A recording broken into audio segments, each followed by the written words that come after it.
Madam, त्या डॉक्टरने ना एक्स्ट्रा शहाणपणा केलाय. इंजेक्शन देताना आपल्याला दोघांना बाहेर काढायची काय गरज होती? सोड ना, पृथ्वी आला अचानक म्हणून त्यांनी बनाव केला असेल. अहो, पण आपण त्याला आणलंय ना इथे. राग सोडून दे, तुझ्या ओळखीचा डॉक्टर आहे ना हा. हो मॅडम, तुम्हाला सांगतो एकदा हे काम होऊ दे, मग त्याला दाखवतो मी काय चीज आहे ते. आपल्याला बाहेर ठेवतो म्हणजे. अरे स्वीटी, ये ये ये, खूप दिवसांनी बंगल्यावर आलीयस. मॅडम, ते असं अचानक कशा पायी बोलवलं मला इथं? आज पक्षाची खूप महत्वाची मीटिंग आहे आणि तू माझ्याबरोबर असणं मला गरजेचं वाटतंय म्हणून बोलवलंय तुला. अहो मॅडम, विसरलासा काय तुम्ही? विश्वंभर साहेबांनी स्पष्ट बजावलं होतं का DNA रिपोर्ट आल्याशिवाय इथं घरात पाऊल ठेवायचं नाही. आणि आता इंद्रनील तर जेलमध्ये. कसं म्हणजे? घाबरू नको स्वीटी, आज विश्वंभर सर तुला काहीही बोलणार नाहीत. हं? म्हणजे असं का काय बोलणार नाहीत साहेब? विश्वंभर साहेब आज मीटिंग मध्ये नसतील, त्यांच्याऐवजी मी मीटिंग मध्ये असेन. आज त्यांची अवस्था अशी असेल की इंद्रनील आणि सानिका हा विषयही त्यांच्या लक्षात नसेल. मला कळणं झालंय मॅडम, म्हणजे नक्की कशी अवस्था होणार आहे? बघ आता तूच. मॅडम, काहीतरी लई मोठा डाव खेळायला असं वाटतं.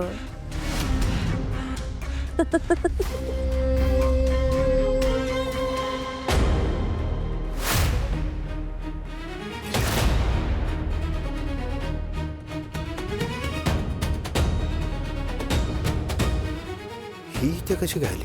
भैयाने तर हिला इथे येऊ नको म्हणून सांगितलं होतं.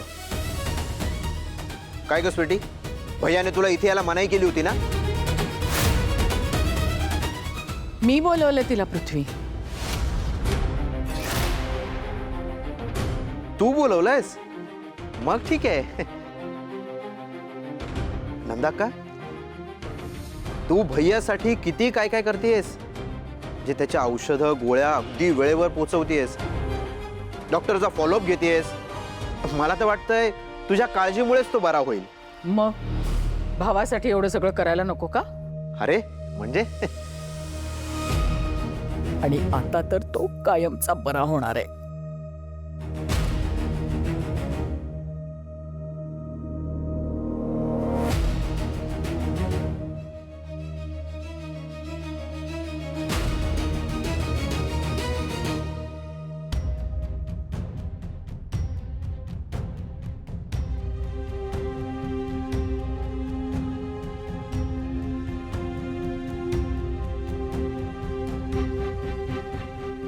मॅडम, निघतो आम्ही आता.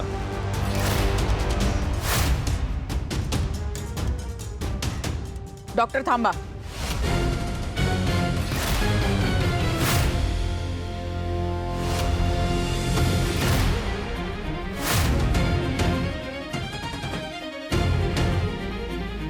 तुम्हाला अजून थोडा वेळ थांबावं लागेल.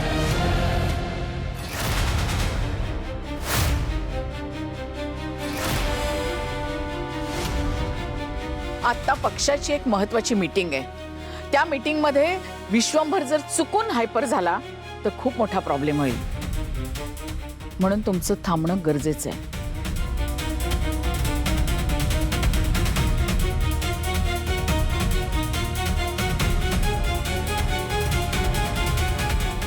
ठीक आहे मॅडम.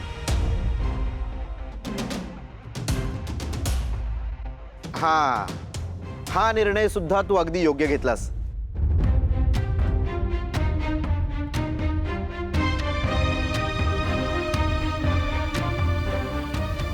त्याशिवाय का पार्टीच्या लोकांपुढे विश्वंभरचा धिंगाणा आणि नाचक्की होणार आहे. आत्या, तुझ्या मनात जो डाव शिजतोय ना, तो मी कधीच यशस्वी होऊ देणार नाही. अपर्णा, यांना तिथे बसव आणि त्यांच्या चहा नाश्त्याचं बघ.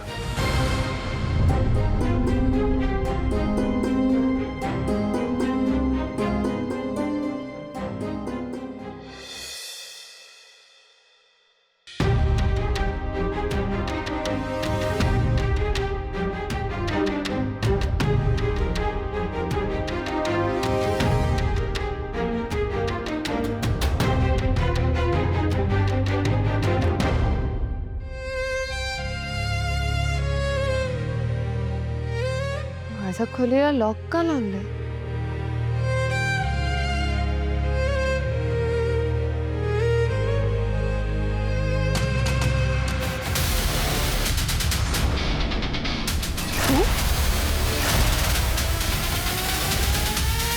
इथे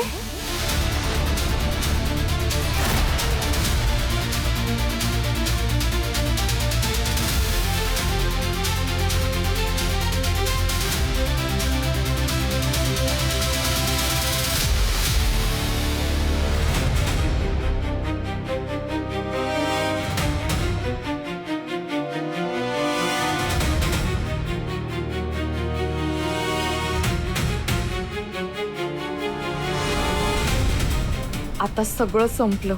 मी पकडली गेली. काय करत होतीस इथे?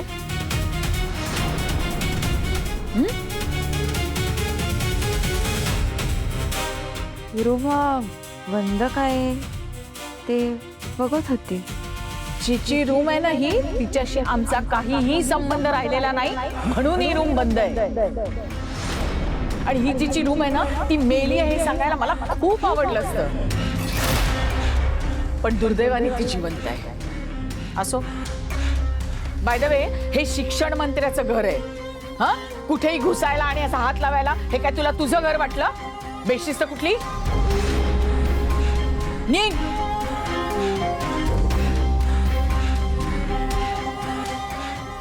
काय झालं? इतकी गडबडलीस का? असं घाम का फुटलाय तुला? हा, काही नाही.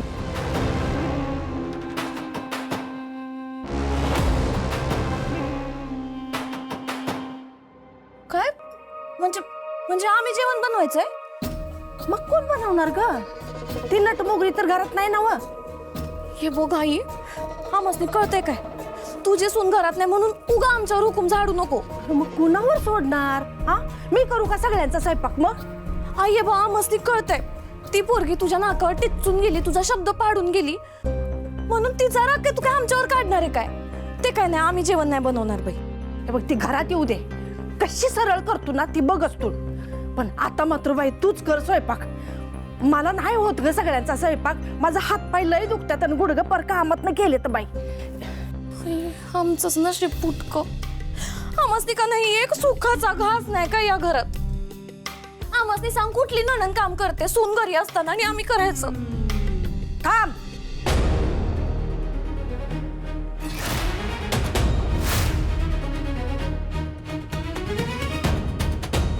कुठं चाललीस ग? हे जॉब शोधायला चालले. या घराच्या बाहेर पाऊल बी ठेवायचं नाही, सांगून ठेवते मी तुला. का का म्हणजे? म्या सांगतोय म्हणून गप गुमान आज जाऊन बस. हे बघ आई, हे बघ काय, हे बघ, हे आई बरोबरच बोलाले. एकतर तोंड काळं केलं आणि वर नोकरी करून काय झेंडा काढणार आहे? ते काय नाही सानिका, बॅग ठेवायची आणि गप जेवण बनवायला जायचं. चला चला. नाही शोभत आहे.